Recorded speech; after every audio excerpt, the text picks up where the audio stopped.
জান্নাতের সামনে ঝর্ণা স্থাপন করা।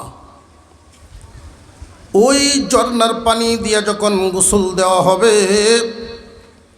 প্রত্যেকটা মানুষের চেহারা আকৃতির মধ্যে পরিবর্তন আসবে। এই রকম বডি আর থাকবে না সেখানে। আমাদেরকে আদম আলাইহিস সালামের বডি দেওয়া হবে। প্রত্যেকটা মানুষ আদম নবীর বডি পাবে। ইউসুফ আলাইহিস সালামের চেয়ে আরো সুন্দর হবে।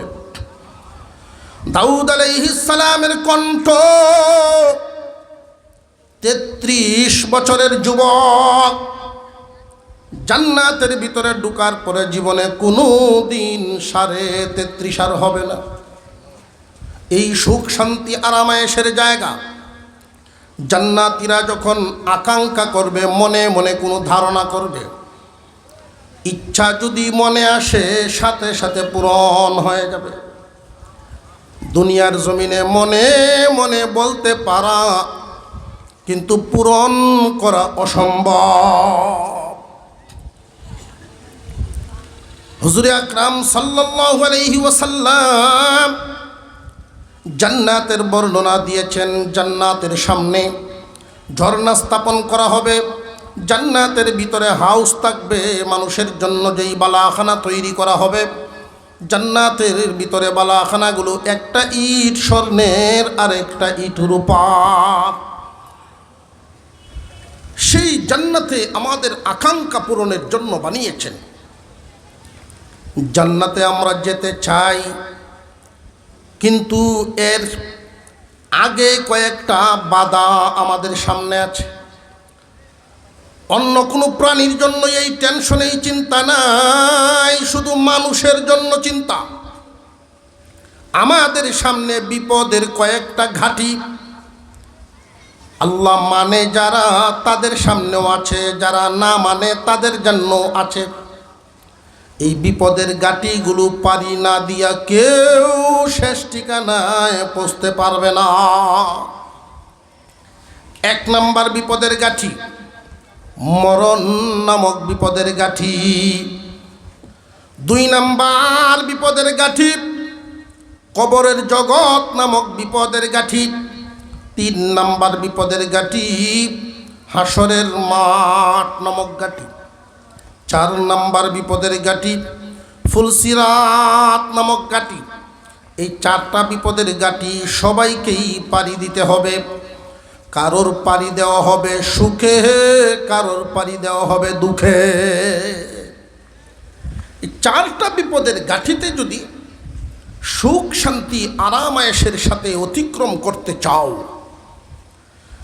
আমি যেই আয়াতে কারিমা তিলাওয়াত করেছি, মহান আল্লাহ 2টা সবক দিলেন।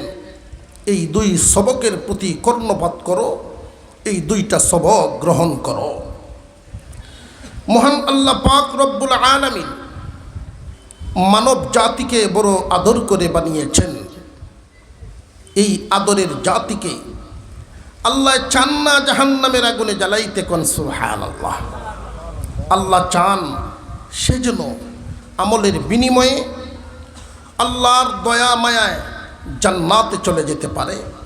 এই 4টা ঘাঁটি সুখ শান্তি আরাম আয়েশে পাড়ি দিতে পারে। ভাই, আমরা আয়াতের ভিতরে একটু ঢুকি, 2টা সবক গ্রহণ করার চেষ্টা করি। এই 2টা সবক না মেনে কোনো মানুষ 4টা বিপদের ঘাঁটি পাড়ি দিতে পারবে না। অথচ এই ঘাঁটি যে আমাদের সামনে আছে, এতে কোনো সন্দেহ আছে? আর একটু জোরে কান। মহান আল্লাহ বলেন, ইয়া আইয়ুহাল্লাযীনা আমানুত্তাকুল্লাহ। আসমানের নিচে জমিনের উপরে সব মানুষ কি ইমানদার না বেঈমানও আছে? প্রায় 700 কোটি মানুষ। এর মধ্যে 250 থেকে 200 কোটি মুসলমান। বাকি সব হলো বেঈমান কাফের। এই ইমানদার মুসলমানদের মর্যাদা আল্লাহ পাক রব্বুল আলামিন মুমিন মুসলমান এদেরকে কত মহব্বত করেন। একজন ইমানদার যতদিন জিন্দা থাকবে কিয়ামত হবে না।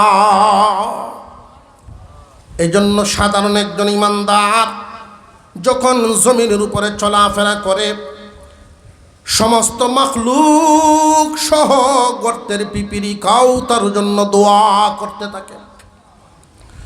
মুসলমান ইমানদার ভাইরা আমার, আল্লাহ পাক ঈমানওয়ালা বলে ডাক দিয়া বলেন ইত্তাকুল্লাহ, আল্লাহকে ভয় করো।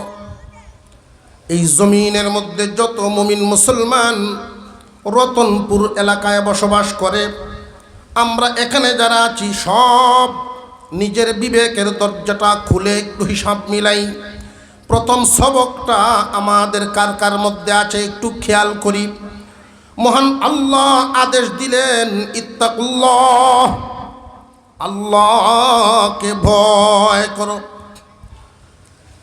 এই আদেশ কেমনে পালন হবে? আল্লাহকে ভয় করা হয় কেমনে? স্বাভাবিকভাবে মোটামুটি কুটিনাটি আর আমি তুলে ধরলাম না, বড় দুইটা কথা মনে রাখবেন। আল্লাহকে ভয় করার সর্বনিম্ন তরিকা হলো ফরজ ওয়াজিব ছুটবে না, হারাম কাজ ঘটবে না। আল্লাহর আদেশ অবশ্যই পালন করে, আল্লাহর নিষেধ থেকে অবশ্যই নিজেকে ফিরায় রাখে। যদি আরেকটু উন্নত মানের আল্লাহওয়ালা, আল্লাহকে ভয় করনেওয়ালা হয়, তাহলে সুন্নত মুস্তাহাবও ছাড়বে না। আল্লাহ পাক রব্বুল আলামিন বলেন ইত্তাকুল্লাহ, আল্লাহকে ভয় করো। সমাজের মধ্যে আমরা যা দেখি এই হুকুমের সম্পূর্ণ বিপরীত। 5 ওয়াক্ত নামাজ পড়ে যারা, বোঝা গেল আল্লাহকে ভয় করে, কিন্তু নামাজ পড়ে না যারা, ওরা কি আল্লাহকে ভয় করে? কিন্তু দুই দলে যখন কথা হয় সমাজে লক্ষ্য করে দেখবেন, নামাজি আর বেনামাজি দুইয়ের মধ্যে যখন আলোচনা হয়, নামাজির চাইতে বেনামাজি সরস বলে প্রমাণিত হয়। আরেকটু জোরে কর। একজন মানুষ ঘাম জড়ায়া পরিশ্রম করে, সারা দিন ডিউটি করে, পয়সা ইনকাম করে, কষ্ট করে সংসার পরিচালনা করে, মনে এক জিনিস চাইলেই কিনতে পারে না, কারণ তার টার্গেট হলো হালাল ছাড়া খাবো না, হারাম পথে চলবো না, এই হইল তার নিয়ত। কিন্তু এই এলাকায় এমন মানুষও আছেন মুসলমান পরিচয় দেয় কিন্তু হালাল হারাম পার্থক্য করে না, সুদে ঘুষে চলে, মানুষের হক মারে। এমনও আছে না নাই? বর্তমান সময়ে সব চাইতে মুসলমানদের জন্য ক্ষতিকর ব্যাধি হলো সুদ। এই সুদটা যাইতে যাইতে মানুষের এতটাই প্রসারিত, এতটাই ব্যাপকতা ধারণ করেছে, একটা গ্রামে হাতে গোনা কয়েকটা ঘর হয়তো পাওয়া যাইতে পারে, বাকি সব সুদের সাথে জড়িত হয়ে গেছে। অথচ নবীজি এত কঠিন হুঁশিয়ারি দিয়েছেন সুদ থেকে বাঁচার জন্য। ওয়াজ নসিহত হয়, সুদ থেকে মানুষ ফিরে না। জুমার নামাজে মুসল্লিদের সামনে খতিব সাহেব বর্ণনা দেন, এরপরেও মানুষ এই সুদ থেকে ফিরে না। সুদ থেকে না ফিরার কারণ হলো সামাজিক কোনো বাধা নাই।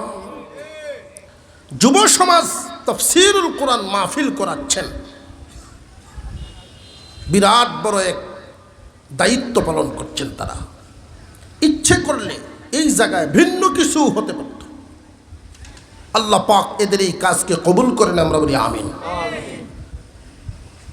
এই যুব সমাজের সাথে সারা এলাকার সমস্ত যুব সমাজ সম্পৃক্ত হয়ে দল মত নির্বিশেষে ঐক্যবদ্ধ প্রতিবাদ করতে হবে, প্রতিরোধ করতে হবে যে সুদখোরদের জায়গা এলাকায় থাকতে পারবে না।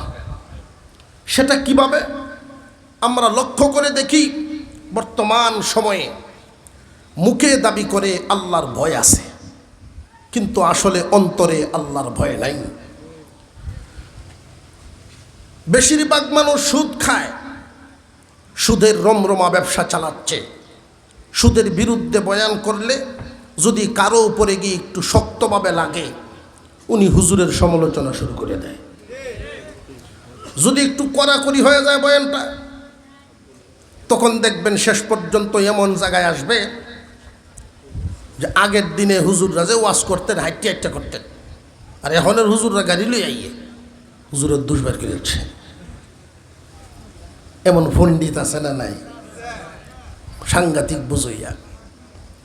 জেনে রাখবেন, সুদের সর্বনিম্ন স্তর এবং সর্বোচ্চ স্তর, এই দুইটা কথা বলি।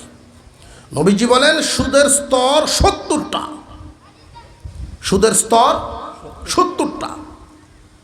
সর্বনিম্ন স্তর আপন মার সাথে জেনার সমান। না খেয়ে মরে যাবে মানুষ, এরপরেও তো এমন কাজ করতে পারে না। এবার আসেন, কোনো একটা সভ্য সমাজে, রতনপুর এলাকার মধ্যে একটা ভদ্র এলাকা, এখানে অন্যায় হলে সঠিক বিচার হয়, ভিন্ন এলাকার মানুষরা আসলে মূল্যায়ন পায়, সারা এলাকায় একটা সুনাম সুখ্যাতি ছড়ায় আছে। এমন এক সভ্য সমাজে যদি এই রকম একটা আসামি, এই রকম একটা অপকর্ম ধরা পড়ে, বিচারটা কি সহজ না কঠিন হবে? এমনও হতে পারে যে এমন নির্লজ্জ বেহায়া এই এলাকায় বসবাস করতে পারবে না, এলাকা থেকে তাড়িয়ে দেওয়া হবে। সুদের স্তর সর্বনিম্নটা হলো এটা। কিন্তু আমরা কি করছি? বাজারের যদি কমিটি হয়, সুদকুর কেউ সদস্য বানাই, কোনো জায়গায় সভাপতি কেশিয়ার। আপনারা ভয় পাইতেছেন মনে হয়, সুদকুররা হুজুর হুন্যা লইতেছে, ভয় পাইতেছেন। শিক্ষা প্রতিষ্ঠান, স্কুল, কলেজ, ওইগুলোর যে সম্মানিত পদগুলো, কমিটিগুলো, ওইগুলোর মধ্যেও এই নির্লজ্জ বেহায়া মানুষগুলোরে আমরা জায়গা দেই। আফসোসের সাথে বলতে হয়, বহু এলাকায় আল্লাহর ঘর, মসজিদের কমিটি, মসজিদ কমিটির দায়িত্ব পর্যন্ত সুদখোরেরা দখল করে। আল্লাহর রহমত আসতো কেমনে? আল্লাহ যে আমাদেরকে খাওয়ায়া রাখছে, এটাই শুকরিয়া। কারণ আমাদের কর্ম আমাদের খাদ্য খাওয়ার যোগ্যতা রাখে না। সুদখোর যদি মসজিদ কমিটির সভাপতি হয়, তাহলে প্রমাণ হলো এই এলাকায় তার চেয়ে কোনো ভালো মানুষ নেই।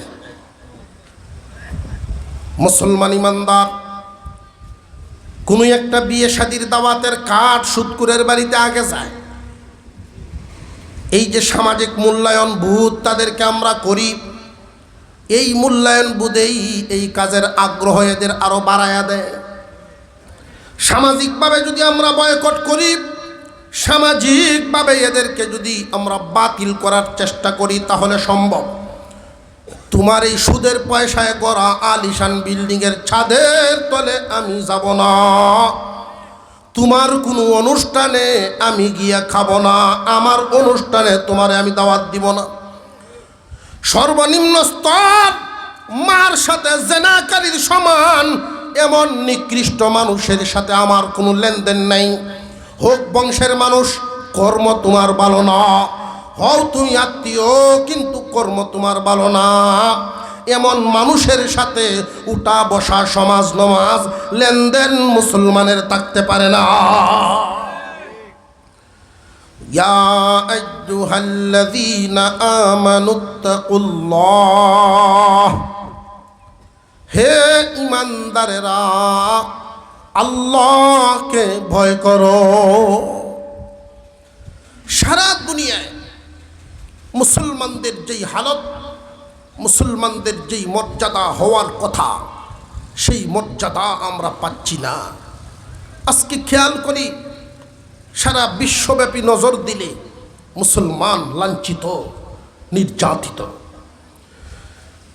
আমরা দেশব্যাপী যদি খেয়াল করি, তাও পাই মুসলমানরা লাঞ্ছিত। মূল্যায়ন পায় কারা? বেদিন কাফের যারা। আঞ্চলিকভাবে একটু খেয়াল করি, সামাজিকভাবে খেয়াল করি, যেই মানুষটার আমল যত বেশি ভালো, মূল্যায়ন তত কম। আমরা মূল্যায়ন দেই কাদেরকে? আমাদের সমাজে তো মনে হয় পরিচিত কাফের কুফফার নাই, তবে ফাসিকের অভাব নেই। ফাসিক ফুসাক আছে না নাই?